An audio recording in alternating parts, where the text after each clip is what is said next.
दोस्तों आज हम आपको बताने वाले हैं कि नींबू खाना कैसा है। इसके बारे में हमारे प्यारे नबी करीम सल्लल्लाहु ताला अलैहि वसल्लम ने क्या फरमाया है और नींबू के क्या क्या फ़ायदे और क्या क्या नुकसान हैं और वो कौन से लोग हैं जिनको नींबू खाना ही नहीं चाहिए। नींबू का गलत इस्तेमाल करने से कौन सी बीमारी हो सकती है और नींबू और जिन्नात का क्या रिश्ता है।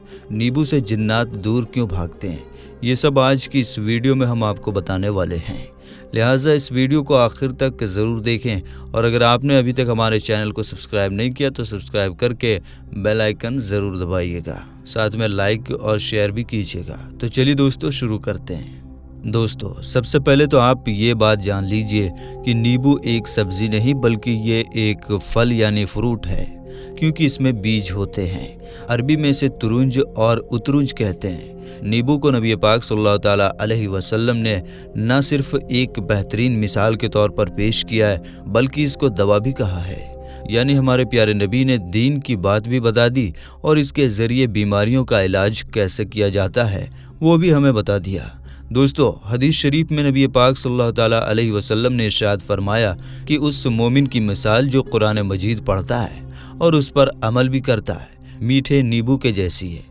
इसका मज़ा भी बेहतरीन होता है और खुशबू भी अच्छी होती है। और वो मोमिन जो कुरान मजीद पढ़ता तो नहीं लेकिन उस पर अमल करता है, उसकी मिसाल खजूर के जैसी है, जिसका मज़ा तो अच्छा है लेकिन उसमें खुशबू नहीं होती। यानी नबी पाक सल्लल्लाहु ताला अलैहि वसल्लम ने एक बेहतरीन और सच्चे मुसलमान के लिए नींबू की मिसाल दी है। और जो शख्स कुरान मजीद को दिखावे के तौर पर नहीं पढ़ता बल्कि पढ़कर उस पर अमल भी करता है, और जब हमारे प्यारे नबी करीम सल्लल्लाहु ताला अलैहि वसल्लम किसी फल के लिए इतनी बेहतरीन मिसाल दे रहे हैं तो यकीनन उसके अंदर बहुत सारे फ़ायदे मौजूद हैं। प्यारे दोस्तों इस छोटे से फल के जादुई असरात हैं जिनमें से 50 बीमारियों का इलाज मौजूद है।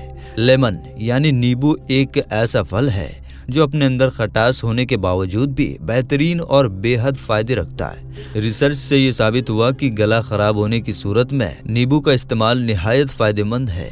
ये मादे और लीवर को ताकत देता है और ये ख़ास तौर से लीवर की गर्मी को ख़त्म करता है। बुखार और ख़ास तौर पर मलेरिया का बुखार अगर किसी को हो जाए तो नींबू में नमक और काली मिर्च लगाकर चूसाने से बुखार की शिद्दत कम हो जाती है। अगर किसी को जहरीले कीड़े ने काट लिया तो उसके जहर के असर को ख़त्म करने के लिए नींबू का रस पिलाइए, और जिस जगह पर काटा है उस जगह पर नींबू का रस लगाने से उसके जहर का असर दूर हो जाता है। अगर पुदीना मुरझा जाए तो नींबू का रस पानी में मिलाकर उस पेड़ पर डालने से वो दोबारा फ्रेश हो जाता है, दोबारा हरा हो जाता है। और दोस्तों वो लोग जिनकी नक्सीर फूट जाती है यानी अचानक नाक से खून निकलना शुरू हो जाता है तो अगर फ़ौरन नींबू की चंद बूंदें उनकी नाक में डाल दी जाएं तो वो खून आना बंद हो जाता है।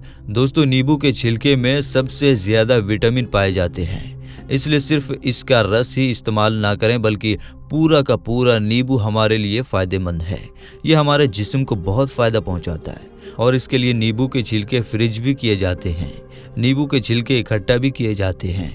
नींबू के छिलके हार्ट अटैक से बचाते हैं। इसमें मौजूद विटामिन सी दांतों की हिफाजत करता है और इसके जूस के साथ साथ इसका छिलका भी वज़न कम करने में मदद करता है। यहाँ तक कि हमारी जो स्किन की प्रॉब्लम होती है वो भी दूर करता है। साइंटिस्ट कहते हैं कि गुर्दे की पथरी का इलाज भी नींबू के पानी से किया जा सकता है और ये तरीक़ा बहुत ही कामयाब है और इस थेरेपी को लेमन थेरेपी कहते हैं।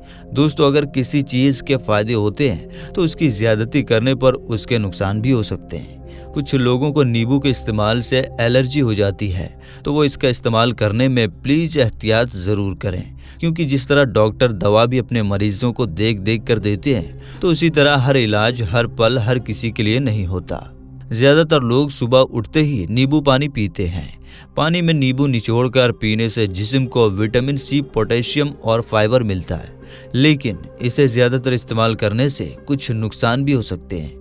नींबू पानी पीने से बार बार पेशाब आता है जिससे बॉडी में डिहाइड्रेशन हो सकता है। इसलिए अगर आप नींबू पानी पीना चाहते हैं तो ज़्यादा से ज़्यादा सादा पानी भी पिएं। नींबू पानी लगातार इस्तेमाल करने से पहले एक बार डॉक्टर की सलाह ज़रूर ले लें। एक आध बार पीने से ज़्यादा नुकसान नहीं है। मेल ऑनलाइन की रिपोर्ट के मुताबिक अमेरिका के डॉक्टर्स का कहना है कि नींबू का रस विटामिन सी का बेहतरीन जरिया हो सकता है, लेकिन ये हमारे दांतों के लिए इंतहाई ख़तरनाक चीज़ है। इससे न सिर्फ दांतों का रंग चेंज हो जाता है, बल्कि इससे दांत जल्द घुलने लगते हैं और आखिरकार दांत कमज़ोर होकर टूट जाते हैं। तो जो लोग सिर्फ नींबू का रस पानी में मिलाकर इस्तेमाल करते हैं, वो अगर उसमें शहद भी मिला लें तो इससे न सिर्फ उनका वज़न कम हो जाएगा, बल्कि उनकी सेहत के लिए भी अच्छा है। दोस्तों, अब आप ये जान लीजिए कि नींबू को घर में रखना क्यों ज़रूरी है। नींबू से जिन्नात दूर क्यों भागते हैं? तो काजी अली हसन की ज़बान हयात यानी बायोग्राफी की किताब है, जिसमें उन्होंने लिखा है कि जिन्नात उनके पास आते रहते थे।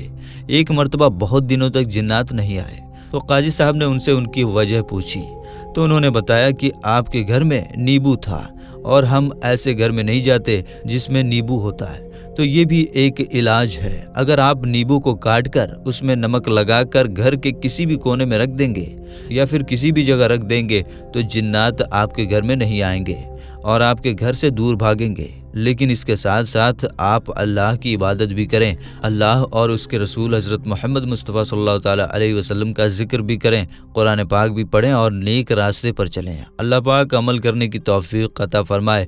आमीन अल्लाहुम्मा आमीन।